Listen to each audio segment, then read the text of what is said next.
Hello and welcome to Songs for the Struggling Artist, the blogcast. My name is Emily Rainbow Davis, and this is episode 211. And if you were wanting to know the results of the election that I wrote about, I did the podcast about a couple of episodes ago, we finally have them as of a few days ago. Took only a month. And A lost. Aravelisimotas lost the election by 300 votes. 300 votes. So now we will have a former DJ as our assembly person in New York. Woo! Anyway, that's happening. Unless a Republican challenger comes along, which I don't think is actually possible at this point. I was actually worried about that, just like how imminently challengeable this guy is. So, I think he's going to Albany. So, he's going to lay down some sick beats for the people of Albany, I guess. I don't know. Anyway, it's actually funny that I'm telling you about this on this particular post, because this one is about favorite sons, and this guy is where he is because of his son status, I feel. Anyway, so let me read it to you. It is called Favorite Sons and Unicorns. Over the last few years, I have leaned into making work for young people, both as a theater maker and as a writer. I dove headfirst into theater for youth and then later into middle grade fiction. I went to conferences for both and found that they shared something I didn't expect. They were both fields that were largely run by women. Women were the decision makers and the middle women. Women dominated, which was very nice to see. There aren't a lot of fields where that's true. But work for young people is, like education, a kind of feminized subset of the greater whole. The rest of theater and the rest of literature are dominated by men. It's a very interesting phenomenon. Even more interesting to me is how this domination does not extend to the artists. There are the odd exceptions, but the artists that these women choose to grace their stages or their publishing houses with are mostly men. If there's a commission to be handed out, I can almost guarantee that it will be handed to a man. And in all probability, he will be a white man. At the several Theater for Youth conferences I attended, I saw many all-male performances and not one single all-female show. The ratios were staggering. I saw male writers hailed as geniuses and male directors applauded for their mastery. I did not see one single woman so honored. I saw artistic director panels without one single woman. Similarly, at the Children's Book Writers Conference, men in artistic positions outnumbered women 2-1, while the membership of the organization had women outnumbering men by 10-1. In both places, I saw men being coddled and catered to. I saw them lionized and adored. I did not see the same for women. Ever. There's a quality that reminds me of the stereotypical Italian mother from fiction. The bella mamma who adores her sons. She'll do anything for them. She pinches their cheeks and calls them heroes. She treats them like kings. In women's spaces, like Work for Children, men who go there become the favorite sons. It makes me think of a phenomenon that Deborah Francis White talks about on her podcast, The Guilty Feminist. The podcast is a distinctly woman-y feminist space, and whenever a man shows up, he tends to be very interesting to the audience. Deborah Francis White has lately been inclined to talk about how much credit male feminists get for just showing up. The bar is so low, she'll say. And it is. All a male feminist had to do to get a whole bunch of credit is show up at a feminist event, and he's a hero. She compares it to the applause men will get for caring for their own children. Look at him holding his own baby, people say. What an amazing man. I think this happens in other feminized spaces to varying degrees. Men get handed goodies just because they showed up in a place men don't always go. They get all the privileges associated with maleness and then get an extra layer of laudatory attention for being unusual. But the fact is, men in these spaces are not unusual. They are the norm. They are the norm over and over again. The favorite sons are chosen over and over again. They seem like unicorns to the women who are choosing them, but it is a 98% unicorn world, so unicorns just aren't that special in it. And the horses are just left kind of out wandering around the paddock going, I thought horses belonged here. There are so many in charge. Does it have to be this way? Of course it does not. I know at least one presenter who brings in women's work much more often than her colleagues do. She'll do the occasional unicorn show, but she makes special room for horses. While her colleagues are pinching the cheeks of the latest it boy unicorn, she is giving space to a group of horses to try a new idea. The bar is high for women feminist heroes, and to my mind, she meets it. I'm not saying we should never do another unicorn show. Unicorns are great. But I would like for their bar to be a little bit higher, and I would like for the bar for horses to be a lot lower, because at this point, only the occasional magic horse can get over it, and usually it's because someone's favorite son is riding on her back. And don't think I haven't noticed that most of the favorite sons are white. The majority of the women in charge are white, and they choose their boy geniuses to be as like them as they can. On a rare occasion, there is a son of color, but he is usually treated as a kind of pet project.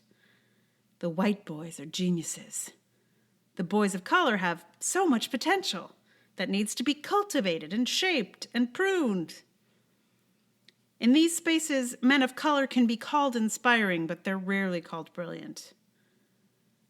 In some rare moments in these spaces, you'll find a woman of color, but she somehow has to lean into a culturally specific lane. A black woman can make some inroads with Anansi Tales. Agents can sell her show for Black History Month. A book about Chinese lanterns can be sold around Chinese New Year lessons in school, so that means there might be space for a Chinese woman.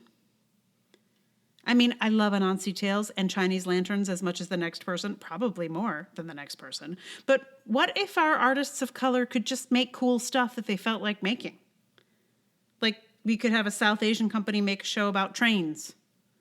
Or an Iraqi writer could just publish a cute story about a frog. Or maybe, as a temporary remedy, white artists should only be allowed to make culturally specific work for a while. Like, no more cute frog stories for us white folks. It's just Betsy Ross myths, muskets, and tea cozies in our repertory now. See how we like it. We would not like it.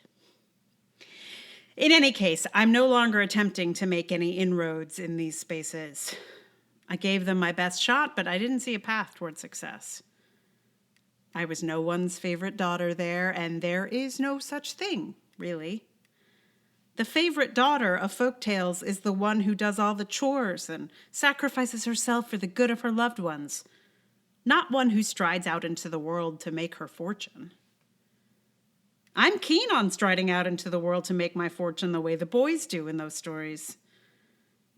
And one day, I hope to encounter someone who can actually champion me the way boys get championed by their arts mothers and their arts fathers.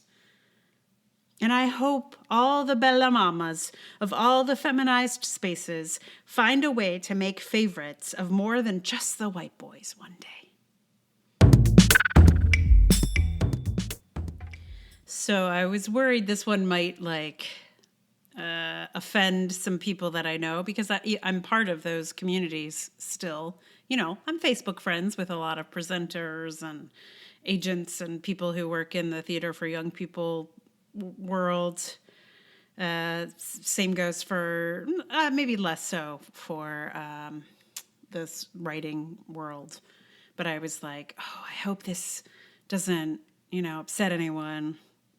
I shouldn't have worried because nobody read it. So, hey, that's how I worry, and then there's no reason to worry. Because folks in those worlds are not actually like out there trying to seek change. They say they are, but I'm skeptical. Yeah. Anyway, hopefully they mean it this time, but I'm not counting on it. Anyway, yeah, so this one did not really make a big splash in the blogosphere, but it was also, I think, when this one came out, there was a lot of other stuff going on, so it was not, I don't think it was a great time for it to appear. Yeah, but what song do I have for you? I looked for songs about unicorns. Weirdly, not a lot of them. I couldn't find one. I mean, that was worth anything. So I ended up trying to think of okay, so I'm working with a stereotype here a little bit of this, overly attentive Italian mother. And I think there are other versions of this particular character that lionizes their sons. But Italian is what came to me, probably because I am most familiar with it, that stereotype. So I just decided to lean into Italian stereotypes for fun for this one. And I decided to do C'è la luna, which is like, if you think of, hey, what's an American Italian song that just epitomizes like stereotypical Italian stuff, you're thinking of this one. Like you are. You don't know that you're thinking of it.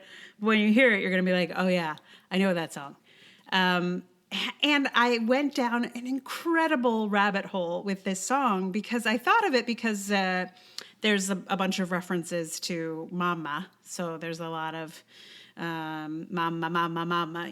Like that's why I thought of it. But I didn't know what the lyrics were because they're in a kind of dialect, sort of. I think it's like a cross between Neapolitan and Sicilian, depending on the version. And also it's like an American, Italian, Sicilian. So I learned Italian in Florence in Italy, and it's like an entirely different language. So I didn't know the lyrics, which I found out what some of them are. And I listened to multiple versions of this song, which also has multiple titles. So sometimes it's called C'è la luna, sometimes it's called Che la luna, sometimes it's called Zuma Zuma, sometimes it's called Lazy Mary, sometimes it's called, there's another one in English, but I can't remember what it's called. But so this song was written, there are versions of it that go back into the 1800s, but the first one that is recognizable as this song was written in 1927 here in the United States. So it is actually an American song. It's an Italian-American song, but it's grounded here in the United States. And it is part of a whole genre of music that now exists that you can Google mafia playlists, and this song will inevitably appear. So now there's a genre of mob and mafia music, of which this song is the probably prime example, which I find fascinating. Because also I wonder how Italians in Italy feel about this particular song. There's something very American Italian about it. A lot of things. Anyway, I find the whole world of it absolutely fascinating. And it led me to this really, like, I got really obsessed with, in two of the versions that I listened to, there were references to Itralian. And I think it's like a joke way to say Italian. But they'll say like, I don't speak Italian or something like that, you know. So Lou Monte's version and Dean Martin's version, they both say Itralian, which I feel like I recognize as like a joke that my grandmother would tell. Like not that you would tell it, but you know, just like it's a jokey way to say Italian. And I'm guessing it's from the Lou Monte version because that song was the most popular. Anyway, I like Googled. I was like, is there a Know Your meme for like the 1950s? There isn't. But if anyone knows how Itralian came to be like a joke way to say Italian, please tell me. So I found that fascinating. And also like this song is so often just kind of an excuse to riff. There's a lot of... it goes in many, many different directions, and the lyrics are almost never the same from version to version. There's a sort of theme, but you know, so yeah. So there's that, and also, sorry, I have a lot to say about this song. It's kind of disturbing. Like the lyrics of the song are basically, there's a moon in the middle of the sea. Mom, I want to get married. Daughter, who should I give you? Why don't you choose? And then the mother offers up options. You know, she say, well, if I give you the shoemaker, he'll always have a hammer in his hands and then he's going to hammer you. If I give you the farmer, he's always going to have a plow in his hands and then he's going to plow you. Which is, I don't know, it's a little weird. Especially the one where if I give you the barber, he'll always have a razor in his hands and he will razor you, which is horrifying.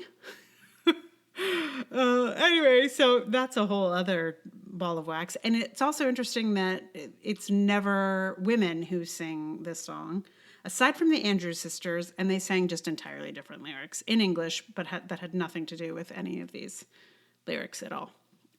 So I'm fascinated. I find this whole, I feel like I would read a book about this song, and hopefully haven't just spoken a book to you about this song, but it is endlessly fascinating to me.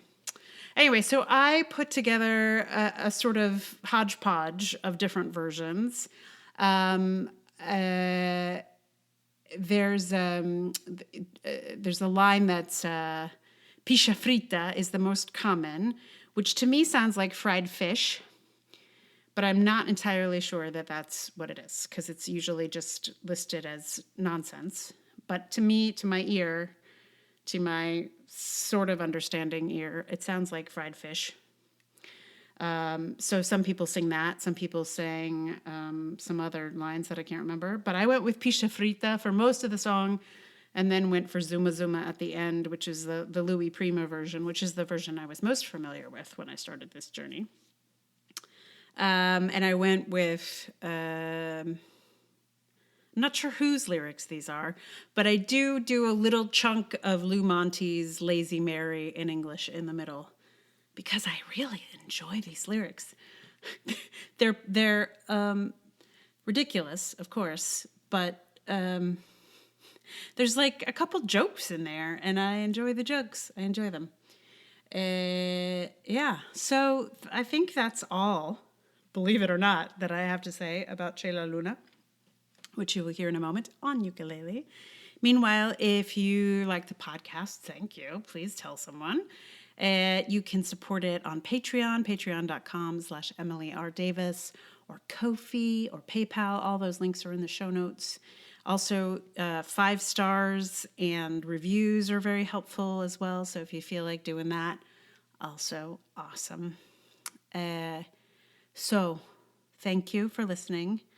And without further ado, I give to you C'è la luna.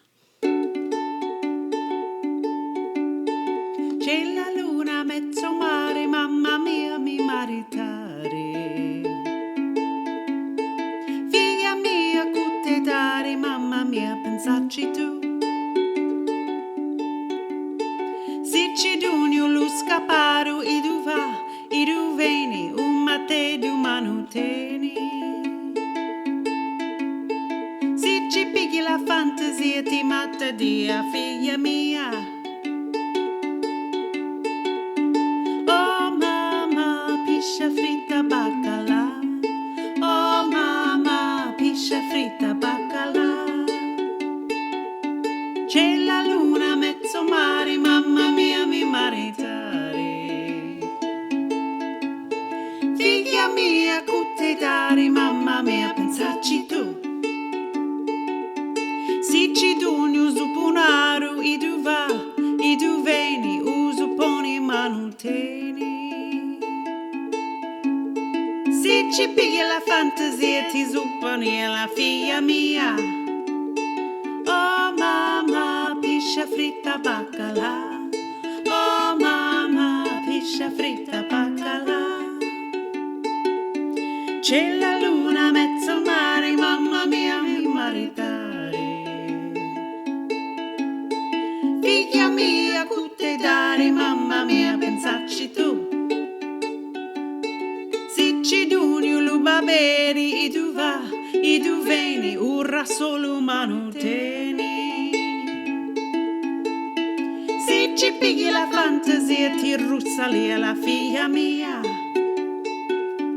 Se ci duni un macilaio, e tu va, e tu veni, la salsiccia manuteni. Se ci pigli la fantasia, ti russa lì la figlia mia. Oh mamma, piscia fritta baccalà. Oh mamma, piscia fritta baccalà.